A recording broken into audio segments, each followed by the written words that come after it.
Profeziak oinaze garai batez hitz egiten zuen. Erreginak bere azken indarrak biltzen dituenean, magia saltzairuz eta dimenazin eusarte eta zintzoa egin zuten. Mila hordaren aurka ez diratzera egingo. Oi, Eldoriako seme alabak goratu ezazue ahotza. Erregin eta erresumaren alde gure patua hurbil dago. Altzairuak oi hartzun dezala, magiak argia pizteko.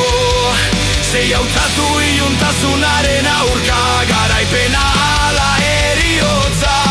Kontinente zabal bate. Bideoa gustatu bazaizu ezahaztu like ematea, iruzkin bat ustea eta partekatzea. Eta jakina arpidetu horrelako bideo gehiago igo ditzadan.